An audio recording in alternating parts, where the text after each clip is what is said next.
Welcome, everyone, this afternoon to our webinar on innovations in education and chaplaincy education with support from the Wabash Center for Teaching and Learning. My name is Michael Skaggs. I'm Director of Programs for the Chaplaincy Innovation Lab. We've partnered with Shelley Rambo, the PI on this project, on many things. I'm very happy that we can be a part of this as well. I'm just going to offer a few logistical reminders before we get started, and then I'll hand it over to Shelley. Like all of our webinars, this is being recorded, so if you need to leave early or if you miss a point or whatever, don't worry. You'll get a link to this recording in about a week or so automatically, so you don't need to do anything. You'll get that in your inbox. When you get that recording, there's also a link to a feedback survey in there. It takes maybe 2 or 3 minutes to fill out. Please do complete that because it just lets us know what you like, what you don't like, and what we can do better. So please check that out. With that, Shelley, let me hand it to you. Thank you, Michael, and thanks to the Chaplaincy Innovation Lab for featuring this closing session for our Wabash grant. And I'm just really delighted to be here with my colleagues to talk about what we've learned over the year. And I'm aware that many of the viewers here are educators in some form, so we hope that you fill the queue in the Q&A with questions that you have about the work that you do. My job is just really to welcome all of you and to give some context for the conversation today. It grew out of collaborations, and it's important maybe to situate this work in its history. So I want to briefly offer some of that context. This initiative, this grant is focused on syllabus redesign. And it emerged really in 2019 from vibrant conversations around chaplaincy that we were having in connection to the loose Educating Effective Chaplains grant. So over 40 stakeholders in chaplaincy education met in Boston in person. That's helpful reminder, in person in 2019. And this included theological school faculty, CPE educators, social scientists, and other stakeholders in chaplaincy education. And this was a big conversation about educating chaplains, how we're doing that, how well we're doing that, and how we can do it better. So some statistics are really striking. You may have heard this if you're connected to the lab programs, that over a quarter of ATS accredited theological schools in North America have some sort of degree program or certificate program in chaplaincy, over a quarter. We also know that interest in those programs is growing. So students are interested in something called chaplaincy, so they're coming to our theological schools. And we also know that these programs vary widely in terms of what the degree program looks like, how many credit hours, what kind of courses populate the degree programs. So the curriculum looks very different across the different schools, and you'll hear some of that reflected in the comments today. So this loose group began to name some gaps in chaplaincy education and really began to dream big about future collaborations. What could we do together to strengthen training and education of chaplains? So we were naming those big things at that 2019 meeting, and many projects have emerged out of that conversation. This is one of them. So Trace Haythorne, the executive director of ACPE, and I approached Paul Myrie at the Wabash Center to see if we could, with the support of the center, gather some faculty at these various theological schools to do several things. To take existing courses that they teach or new courses kind of on the books and really revise them in conversation with this collaborative. So these are faculty who teach chaplaincy focused or spiritual care focused courses. And we asked them to think about this revision together, but also in light of the broad changes that we know are happening in the North American religious landscape, right? The changes and shifts that are happening in chaplaincy and the changes that are impacting theological education. So these three different, a lot of shifts are happening. And what does it look like to teach chaplains for ministry across North America? We intentionally wanted that to be a diverse group, and you will hear and see the diversity. It was one of the things that made this collaborative so vibrant. So last summer, we put out a call for applications for faculty who are interested in doing this course revision, and we selected 8 faculty to participate. And then we recruited the amazing Celine Ibrahim to be our co-facilitator with Trace and myself. Celine, both a formidable religious scholar, but also really a master teacher. We wanted people who cared about the classroom, who love working on syllabi, myself included. And so we began the work in October, all on Zoom, right? So for many of us, we had to pivot in our grants to think about how do we do what we want to do in a different format, right? So we met over Zoom monthly for a couple hours each month and just concluded our time in May. So many of us haven't met in person. And of all of the Zoom collaboratives I did all year, this one felt the most intimate. It just was such a great, so we're still trying to figure out how that magic happened, but maybe you can figure it out for us. So we're concluding that, and we're really here to share with the broader lab and viewers really what we learned from this year-long process. It was an amazing learning community, and we want you to kind of catch the spark that we all caught. I want to just share my screen to give you just a couple of shots of what we did together. And so you get a sense of the diversity. You're going to see 3 of the, is that visible to folks? Give me a nod. So we wanted you to see who was involved. So you're going to see 5 of the folks speaking today, or 3 of them, and then several have joined us for the Q&A. So you'll see from the slide the schools and the educators. Some weren't there on that picture, but I hope you catch the joy from the Zoom shot of our session together, and you'll see the list of schools, diverse in terms of location, religious representation, but all of them, and we're glad to have the Canadian representation here with Nazila from Emmanuel College in Toronto. So you'll see the variety of schools and the richness there. Here's just a snapshot of a slide that shows a little bit of what we aim to do.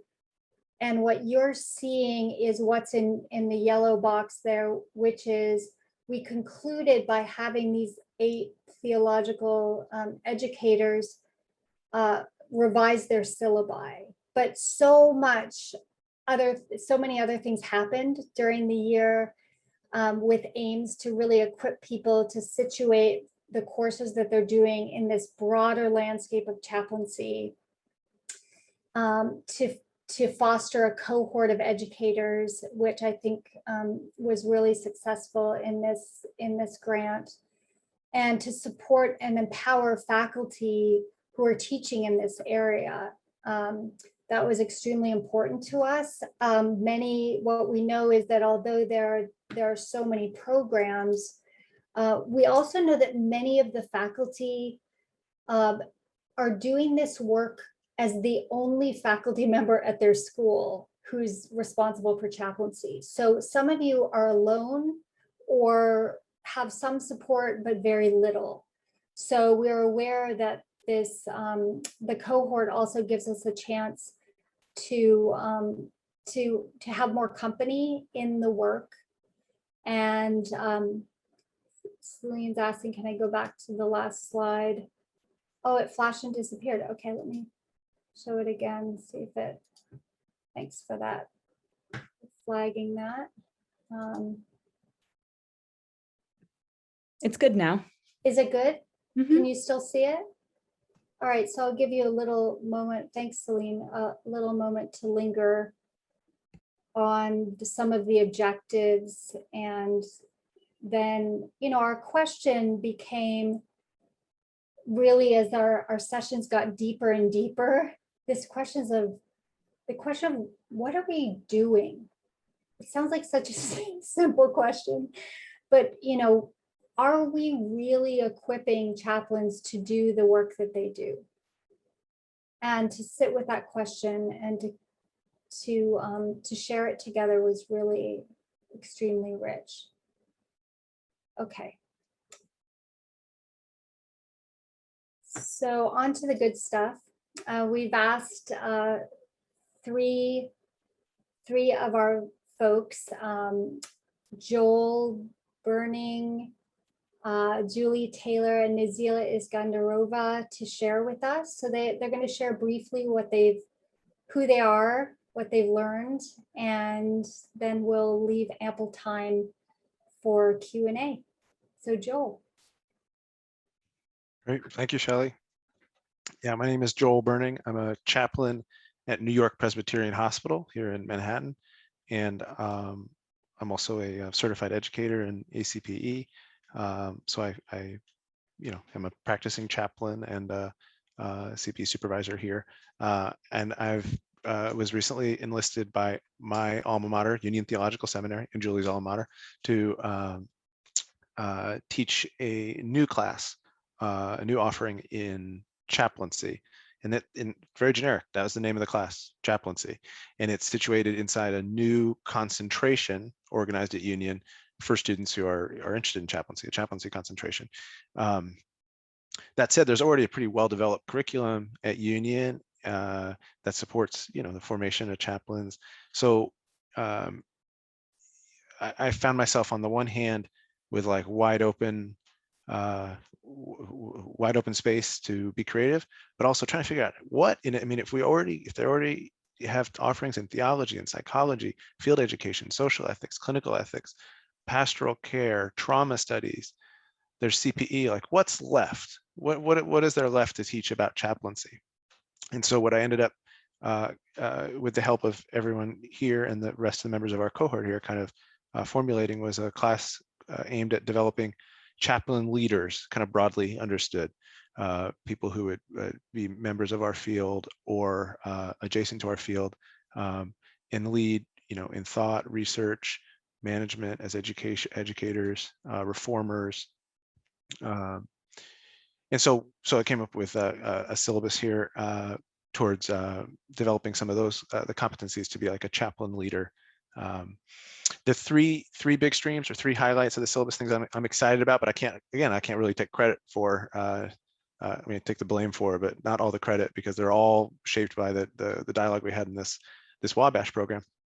But the three big highlights. One is having each student in the class is going to have the big project that they work on, largely outside of class, is researching any two kinds of chaplaincy that interest them, and then making presentations to the class about why they're personally interested in those kinds. So it could be, healthcare chaplaincy, military chaplaincy, prison, movement, school, fire department. It could be something like Islamic, Latin American. I mean, you could conceptualize it any way you want, but just picking two different kinds of chaplaincy and interviewing chaplains of those kind, and making presentations of the class, kind of learning from each other, getting a sense of the wider range of chaplaincies that are out there.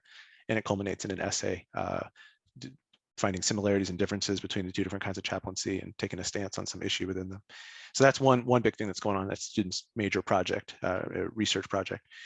Two, we have readings each week, and they're organized around the written reflections and discussions are organized around provocative questions. This is something Shelley got me thinking about. So we have one week where the provocative question is, to what extent is the term chaplain outdated?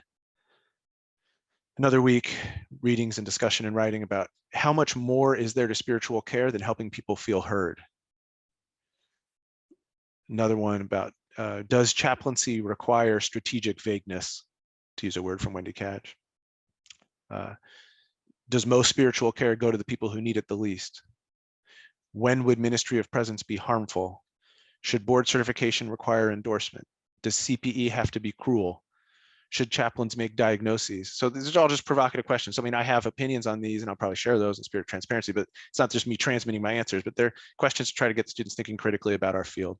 So I got their major project. We got those provocative questions and readings and discussions in class. And then just the third feature I'd highlight is in the classroom discussions, they'll be facilitated in a particular way where it requires that whoever speaks up, before they bring in their own opinion or perspective, they start by reflecting back whatever the person before them said, kind of paraphrasing, giving a synopsis, a summary, or the heart of what they heard the person say, which is to me a really fundamental chaplaincy skill, just a good life skill, but really fundamental chaplaincy skill that we can build in our classroom conversations. And Julie, I don't know if you'll agree or disagree, but I think that's also represents a growing edge at Union, which in so many ways is such a rich, awesome, amazing place to learn. I'm so proud to have gone there. But I do think one underdeveloped skill at Union is the skill of agreeing, or just being able to summarize what you've heard someone say without necessarily agreeing or disagreeing, but just representing it faithfully. We're very good at learning to disagree and argue and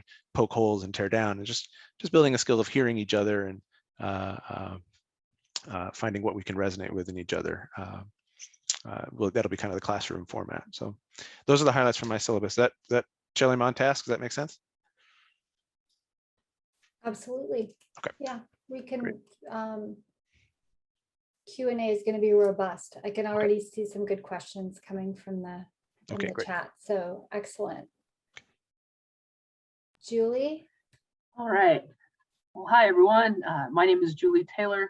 I am the Senior Director of Contextual Ministry at Meadville Lombard Theological School, which is located in Chicago, Illinois.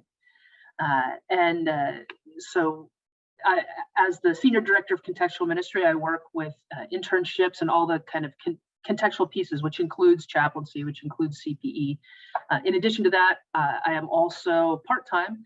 I am a chaplain with the Air National Guard. So I serve the New York Air National Guard. So I'm also a working, like Joel, I'm a working chaplain as well, board certified chaplain as well. So have those pieces in my history, and that's some of what I draw from. Also affiliated faculty. So I teach, I'm kind of the one, well, sort of one deep. We're adding a few more faculty members now. So, but have been teaching like the Intro to Pastoral Ministry course, and that's kind of my corner. So at Meadville, we've got a lot of different students. We're primarily and have historically been we're a denominational school for Unitarian Universalist denominational school. And so primarily those are where our students come from. We have a growing number of folks coming from the American Humanist Association, atheist background. We've got a Christian Science student. Currently, we have a growing number of Christian students coming from a variety of traditions, in addition to those unaffiliated, and kind of doing what a lot of students I know have been doing in seminary for quite a while, which is figuring out, doing that formational piece, not just around ministry, but who are they within the context of their own faith journey, and we experience that a lot. So my particular course comes connected to a brand new chaplaincy concentration at Meadville that will begin in the fall of 2021. So we just had a huge curricular revision that started this last fall of 2020, and this new concentration begins in the fall. There's a commitment within Meadville Lombard to educating chaplains specifically, and some of that comes from a lot of the things that you all already have heard. There's certainly a growing number of folks that in the incoming classes, and those that are just prospective students, this is where people are interested in, and this is where a lot of folks are envisioning a vocation. So with that commitment comes the concentration. As a bigger context, all of our Masters of Divinity students are required to take Introduction to Pastoral Ministry as a course. They're also required to take 1 unit of CPE as part of the MDiv. Those are all done really at the beginning, usually their first year to first summer. to kick off internship and whatnot. So the course that I developed a syllabus for is really an advanced course within this new chaplaincy concentration. It has the prerequisites of both the Intro to Pastoral Ministry, CPE. We also have an Intro to Chaplaincy course that has been, we've had that for another year or so. That will be a prerequisite. This is a further along, probably a third-year course for students. And I decided to go a little different direction with this course, in that there are a lot of classes designed both within the Meadville curriculum, but also continuing education kinds of seminars and other kinds of ways that students can get training, dealing with a lot of that individual one-on-one chaplaincy skills around listening, around spiritual assessment, right, crisis intervention. And so rather than just do an advanced version of that, which can be had in a lot of different places, I decided to go in the direction of, what do you do when you have that job, or when you have that placement, or you have that location, in dealing with systems, the systems that exist within organizations. So the title of my course is actually called Chaplains at Work, Navigating Organizations. And the pulse of this is really around next level building blocks, how to help students analyze and navigate systems within organizations to be able to engage. Some of the goals in this is to advocate for chaplaincy, advocate for spiritual care within the context, be it military, hospital, hospice, university, justice work. How can you actually advocate?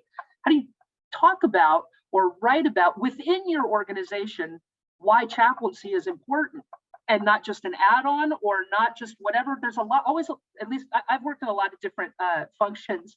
There is often a lot of misunderstanding about why chaplains are there and what role and how they work within the context of the organization. So this is beginning to start having students think about that, and find tools to be able to navigate that. Also, let's see, competency certainly in analyzing systems of power and authority, both within the context of an organization, how power exists within the organization, but then where is one's own power within that context? That's important. So there's a care across difference, incredibly important, as understanding, its importance of difference and navigating that. How, with my social location of who I am, how then do I care? What are the differences and the nuances I need to pay attention to in caring with folks that are completely different? And it's like Joel said, it's not just listening, right? It's more than that. So how do we engage that? Conflict engagement, a really important piece around this as well, because conflict invariably comes up within organizations, institutions, and within the way that we have to navigate, and not just that internal thing or the one-on-one, but the bigger pieces around conflict when systems are there. Again, having worked in a lot of organizations, one of the things I have experienced and witnessed with chaplains is not recognizing that we've stumbled ourselves into a political conflict within the organization. Now we're in it, didn't realize we were in it. How do we navigate that? What's our place in it? How do we get out of it? Can we? All of those types of pieces are the things that we want to start with, building blocks for students to start considering and thinking about that, so they are more equipped to do what they need to do in the one-on-one pieces. And the last thing that we're focusing on is really this emerging body of study, of literature, of work around moral injury, and how moral injury, which initially, so much had its place within a military context, but is really expanding into so many aspects of really the work of spiritual care, not just chaplaincy, but certainly the work of spiritual care. And so as that is expanding, helping students determine and understand at least the place where it is and where it's likely to go, so that the students are ready to engage that on the cutting edge as it's coming into play within university settings, within healthcare settings, certainly within military settings. All the assignments that I have devised, and thanks to the group, have been able to cultivate and hone, are really practical in nature. They are tool sets that we're using in the context of this course, but they're meant to be replicable later on in their career when they move into a new context. How do they use this tool around power analysis? How do they use this tool around determining what rituals might be necessary? So, and building rituals towards what the needs are. So that's That's the bulk of the course there, and I'm excited. I'm just excited for this course, but I'm also excited about all the engagement. And really, Shelley is right, being able to work with such a wide variety of people and get input and have continued relationships. I'm excited to see where this group will be able to continue those relationships. So thank you for everyone for this time. Thank you, Julie, so much. Nazila? Thank you, everyone, and greeting everyone. And my name is Nazila Iskandarova. I am assistant professor at Emmanuel College of Victoria University in the University of Toronto. It is Emmanuel College is associated with the United Church of Canada. It is one of the largest theological schools in Canada. It is also one of the federated theological colleges within Toronto School of Theology as well. At Emmanuel College, we provide different programs, including Master of Divinity, Master of Pastoral Studies, Master of Theological Studies, and PhD, and also Doctor of Ministry programs. And supervised pastoral education or psychospiritual care and therapy practicum, that's what we call it Emmanuel College too, is offered within the MPS program, because Emmanuel College community-based SPE program is only for students enrolled in Master of Pastoral Studies program at Emmanuel College. It has two streams. One of them is MPS spiritual care, and there's a second stream is MPS in certificate program in psychotherapy and spiritual care as well. We have some preconditions to enroll in psychospiritual care and therapy practicum or supervised pastoral education unit at Emmanuel College. And these requirements are that the students should take introduction to counseling course, and also they should have completed a minimum of 4 courses before they enroll in a supervised pastoral education unit at Emmanuel College. So it's really very unique program, unit, I would say, because we do have a hospital-based clinical pastoral education, and we also have Emmanuel College community-based SPE. And again, as I said, it is offered at Emmanuel College. However, the students, they do the practicum off-site. They go to different clinical locations to complete the clinical component of supervised pastoral education. And these sites include congregations, faith-based organizations, counseling centers, community agencies, and long-term care homes as well.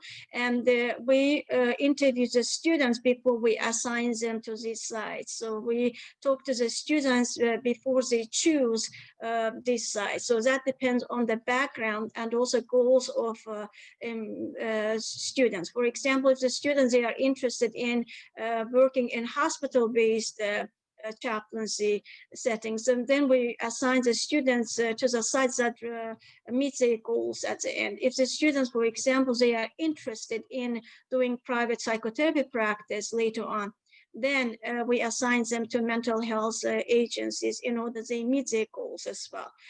The program is designed in such a way that it meets the requirements of CASC, Canadian Association for Spiritual Care, and also CRPO, College of Registered Psychotherapists. So the major shift in Ontario happened in 2013 when CRPO came to the scene. So in that sense, many chaplain spiritual care providers, they were interested in being registered psychotherapists and affiliated with CRPO. In that regard, Emmanuel College MPS certificate program in psychotherapy and spiritual care is CRPO approved program. So that means that after the students, they graduate from our program, they are eligible to become registered psychotherapists and registered with CRPO as well.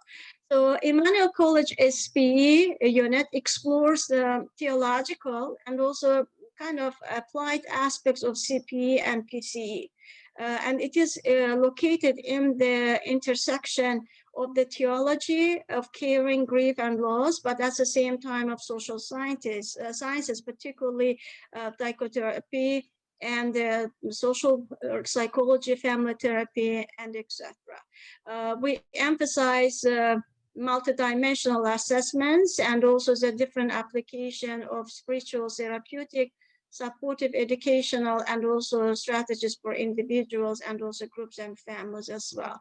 So course expectation is really a very interesting, important aspect of our Emmanuel College SPE. So students are expected to complete at least 4 to 5 hours of clinical work, and they also spend 4 hours in class with me, an SPE supervisor. And also they should attend individual and dyadic supervision with me as well. And overall, we expect that the students complete at least 125 direct client contact hours when they finish their supervised pastoral education. And we designed the course in such a way that it meets the outcomes of Emmanuel College. That means that when the students, they finish the unit course, they should be able to understand major theories of theological and psychotherapeutic modalities of care. And they should understand spiritual and also professional formation, and also demonstrate leadership skills as well. The program is also designed in such a way that it meets the CASC and also CRPO outcomes. And CASC stands for Canadian Association for Spiritual Care, and CRPO stands for College of Registered Psychotherapists of Ontario. One important, we have different assignments. However, I will talk only one because I think that this assignment particularly kind of combines all the other requirements in itself. So that is a role play and case study, because in role play and case study, we expect the students to demonstrate clinical skills and meet the requirements of CAS competencies number 4, that's what we call, and also CRPO competencies number 2, 3, and 4. What that stands for? So in general, we expect the students to demonstrate the therapeutic and clinical skills when they meet with their clients. And they should demonstrate the skills of interprofessional relationship and communication. As they should demonstrate self-awareness, where with CRPO, this is called safe and effective use of self. So that is really very important demonstration. And again, I will talk, within this assignment, I will talk about the self-awareness and spiritual growth, or safe and effective of self, what that stands for. The questions that I posted in my syllabus, and you really helped how to kind of polish these questions, include what have you learned about yourself because of this encounter with the client?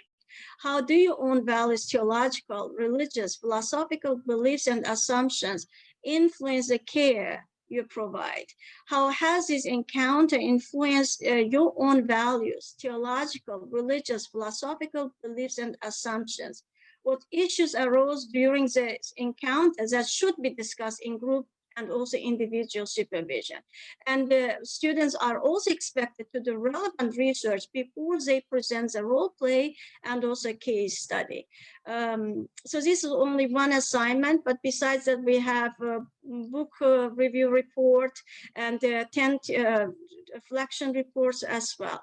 So thank you so much for your attention, and I completely enjoyed the meetings that started from September until now. Thank you. Thank you so much, Nazila. I just want to mention that one of the products, these 8 syllabi, will be posted on the Chaplaincy Innovation Lab website. That's really important, so you can actually see the work that these folks have done. I think it was Nancy who reminded me in the chat that I didn't introduce myself. So I'm Shelley Rambo, and I'm an associate professor of theology at Boston University School of Theology. I'm also an advisor at the Chaplaincy Lab. And my investment in this is that I teach a lot of chaplains, and specifically in the area of theology and trauma. So some connections with the work that the topics that Julie works on, but also shared, I think, across concerns about grief, loss, trauma, and its impact in the work of spiritual care. So that's me. I also want to welcome on our two other colleagues, part of the cohort, who will join us in the Q&A.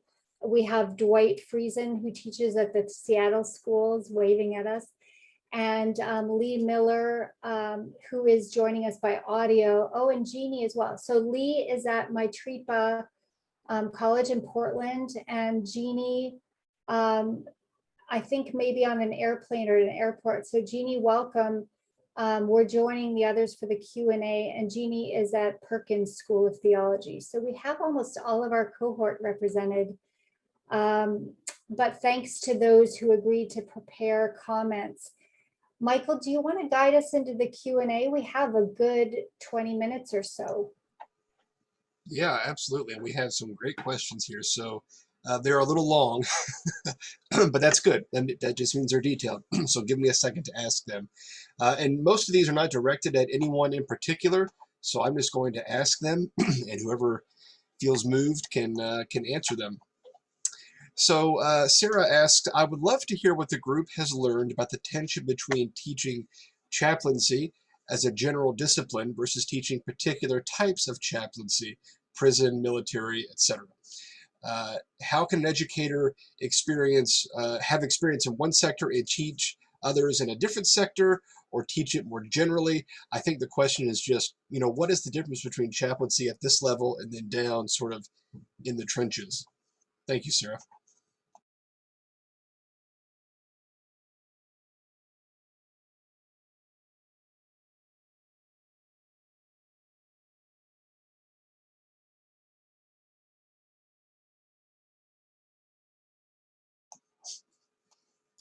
Don't be shy. Do we need to volunteer We'll someone? call on you. Well, I can say something, which is, I really only know one sector, healthcare chaplaincy, and even within that, it's not like I know all of healthcare chaplaincy. I just know what one particular, or maybe a couple different sort of areas of that. So, I'm not sure I resolved that tension successfully in the syllabus. The proof will be in the pudding, but that's really where that idea of the assignment for the students. Also, admittedly, it came from my own, I do not have the capacity between now and when this class launches to become familiar with every different sector. So, it's nice, the overlap of my limitations / laziness and an educational opportunity for the students is let them do that. Let them follow their passions, their interest, whatever fields or sectors they're interested in, get out there, use the resources of the Chaplaincy Innovation Lab, use whatever else they can find, and try to meet actual practitioners in those areas and mind those fields. I can kind of guide them in some of the questions to ask or what to look for. But the content itself will just come from the students, and they'll share it with each other. And then, God willing, in year 2 of it, I'll know more about a bunch of sectors, and we'll roll it again, and it'll be students' passions will lead to even more. So that was the way I tried to. Well, I guess that's one half of the tension you're talking about, Sarah. And the other half is, so admittedly, the content that's presented in readings and lecture and discussions does skew towards healthcare, the healthcare sector. And I'll try to be transparent about that. So, students get whatever, that's the best I can offer. So that's kind of how I navigated that myself, or am navigating it going forward. Yeah, for me, it's, and I had to go find the question again. Once it got answered, it moved, so I had to find it. So I'm glad I could see it now to read it. I think for me also, letting it more be student-led in terms of interest, certainly for details in terms of some of the assignments that I assign. The earlier course, so my particular course isn't dealing with those particularities in the same way that the earlier, Intro to Chaplaincy course that is part of our concentration goes into specific military, prison, university, healthcare, and the different aspects of healthcare. That's what that course already has set up. So my course didn't have to go into those basic pieces. That is looking more at the larger, okay, in whatever setting you are, how's power working? How is this happening here in your particular, so that the tools could be used regardless of wherever they wind up working, and let them take kind of those assignments wherever they want to go. And that's similar to Joel. That's how I was thinking about this syllabus in particular. on those ways. I have experience in a couple sectors. There's a whole lot of sectors I don't have experience in. And so also bringing in practitioners, this new content and doing things online, it's easy to call somebody in and say, hey, can you come in for this session, And now we've got more people that we've all met around the country that have other kinds of relationships, right? If I want to talk, we've got some students from Canada. If I want to call Toronto right now, I've got Nazila who can maybe speak to this piece. How would that work in Canada? And so I think also working our networks to bring those actual voices in, rather than me trying to imitate the voices, also becomes really important. I might chime in here as well. I'm Dwight Friesen, and my institution actually does not have a chaplaincy program per se. And so when as I began to develop my syllabus in this work, I actually ended up creating a proposed certificate program that could be housed and fit within my institution. And in my first draft of that, as I was imagining assignments, courses that would sort of fill out such a certificate for my program, I actually drilled into specific sectors and had classes sort of targeting, military chaplaincy or hospital chaplaincy and so on. And part of the feedback I heard back from the group was to step back from that a little bit and maybe nestle some of those sector-specific specialties in the hands of the students themselves, in the hands so that they have the opportunity to do the research that's really unique to their particular context, and then I'll even allow some flexibility in assignment focus so that they can really develop the capacities that were necessary for them. And I found that to be quite freeing, actually. So in the second draft of my syllabus and certificate program, I actually stepped that stuff back, because what I was really looking at is like, what are the capacities that I want to build into my students so that they're more likely to become like able to step into a context as a chaplain, not with chaplaincy background, but actually confident in who they are as a person, providing spiritual care in this world. And I think that for me is part of the question that we're all trying to wrestle with, is like, yes, we've got to figure out the skill sets, and we've got to figure out how to accredit all this stuff, and so that it all makes sense and we're on the same page. But at the end of the day, we're really trying out of our respective traditions to help each other grow and learn and say, okay, what kind of being do I need to become so as to provide the kind of care that allows people to not only that sort of to define the healing through connection that chaplaincy uniquely provides. And so that was part of what I was hearing in our conversations. I was really grateful for. I don't know if that addresses the question, Sarah, but that's where I went with it.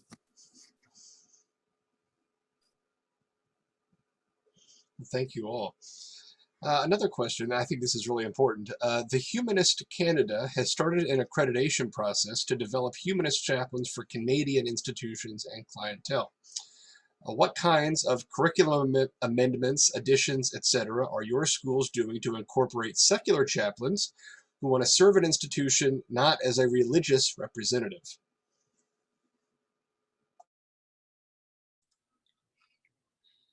I can go first.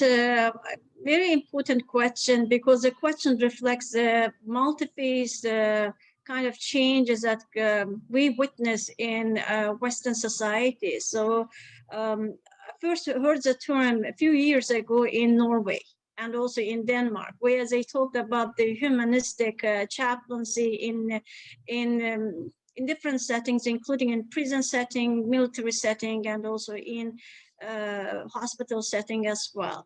I think that our course, Emmanuel College, is very multi-phase, interface education institution, and we have different students coming from a Buddhist background, Christian background, Muslim background, and also students they don't have they identify themselves as spiritual, but they are not affiliated with any religious traditions.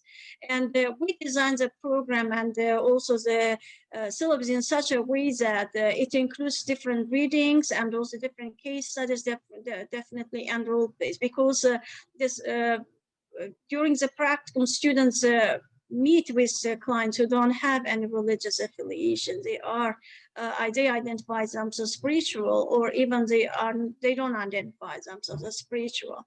So in that regard, we identify the needs that we need to change the curriculum in such a way that students feel comfortable and they do have knowledge base and also skill base to work with people who identify themselves as humanist or spiritual.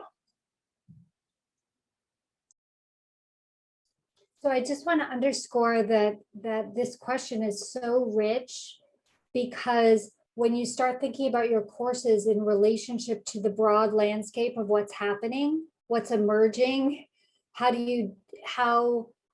for instance, if you have a very tradition specific school, like for my school, kind of rooted in the United Methodist tradition, but who comes to the school is just across the range, you know? So the question is, how do you train people for the work of care, right? How do you train them to do that with like the robustness of the traditions that they bring?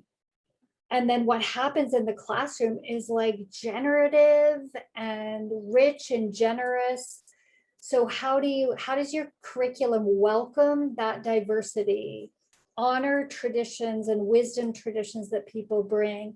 And then the realities of, oh, I've got to get ordained in the Presbyterian church, and I've got to become a board certified chaplain, or I just want to be a community chaplain and it doesn't seem like you have any need credentials for that. So all of these questions are really live, which is what determines the curriculum. And so I love Dwight's invitation to say, there are spiritual needs. We understand the work that we do is contributing to healing. How do we direct our courses towards that, but also recognize skills and competencies language are necessary for kind of arguing or advocating for chaplaincy, let's say in a healthcare setting, right?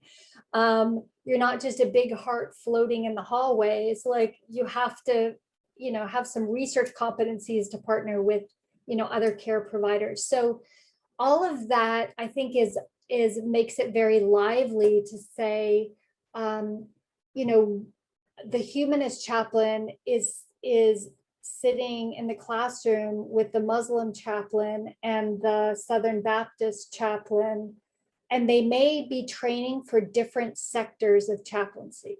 So it's just like an imaginative exercise, but in fact, it's not, because it's the reality of a lot of our classrooms. Going into National Guard, going into healthcare, want to be a social movement chaplain. So the question of like, what do you do with that diversity, honoring it, respecting it, and then really contributing to the effective work that people are doing in their settings? Whoa, that's a lot, right? One of the things that struck me, I think Trace brought this to us maybe in week 3 or in our 3rd or 4th month. I can't remember exactly when he brought it, but I mean, we all know that the religious landscape in the United States and the West is changing significantly. And he was even raising question whether some of the traditional institutional religious structures are maybe pivoting to a kind of neighborhood. We're seeing the business or the corporate chaplaincy explode, but this idea of like community or neighborhood chaplaincy, where people located within their own particular tradition are collaborating with people across traditions to provide spiritual care, but also to provide meaning making in local businesses and in local neighborhoods and so on, which is kind of like a faith community that's not rooted in a tradition, but unto a set of values or something. Like, I don't exactly know. It seems like the research is still burgeoning, but I think chaplaincy is an interesting thing in this regard to hold in relationship with institutional leadership, religious leadership, as it's historically been held.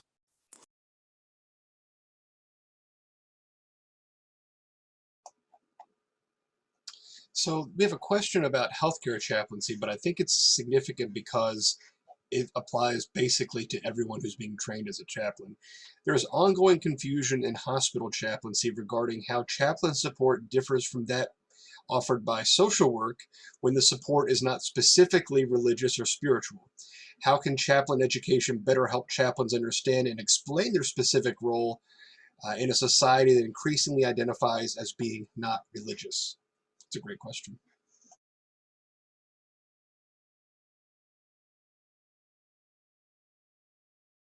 Well, I'll do a really quick jump in with this. I think, first of all, that's one of the right that with the question, how might chaplain education better help chaplains understand and explain? First of all, lifting up the fact that they need to do that. I think that's the first level of it.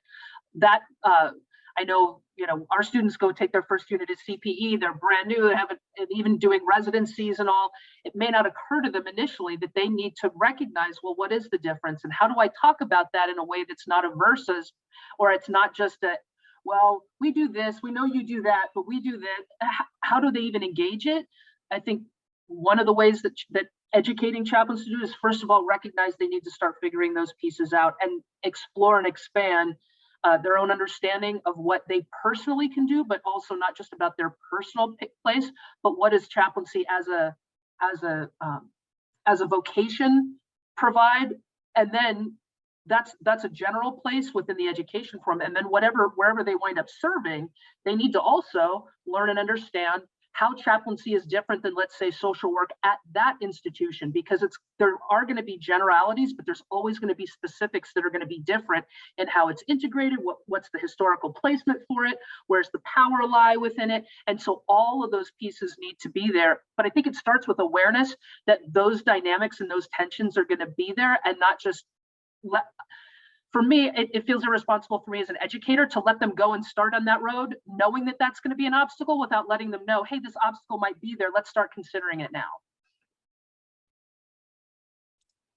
I'll just to add to what you mentioned, Julie, I agree what you mentioned. In addition to that, I would say that cultural competencies and spiritual understanding kind of required across disciplines, including social work and nursing.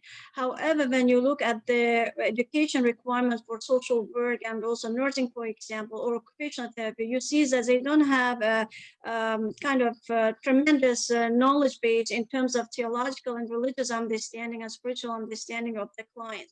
So in that respect, our training and chaplaincy offers a unique training how to understand various spiritual and religious needs of our clients. So that is really first difference between social work discipline and also spiritual care discipline. And the second difference, what I see in Canada, and I will talk about the context that I am located in.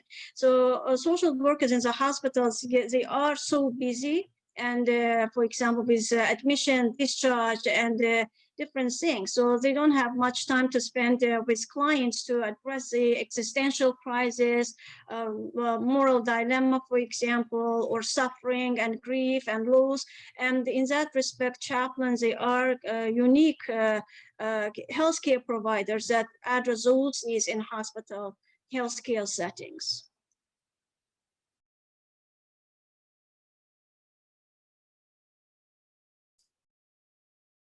Michael, do we have time for one more? Yes, I think we have time for one more. This is a great question to end on. Where is a good place to start for curriculum design for a new chaplaincy program? You start with Dwight. Well, I will let Dwight weigh in on this, but we get this a lot. The lab gets this question a lot, which is, how do you create a new program at your school if you don't have an existing one? Or how do you think about redesigning, right? So we're talking here about a course, but many of us could think about why is it that our programs look so diverse when our students are going into particular sectors? So is there something more shared than is really happening?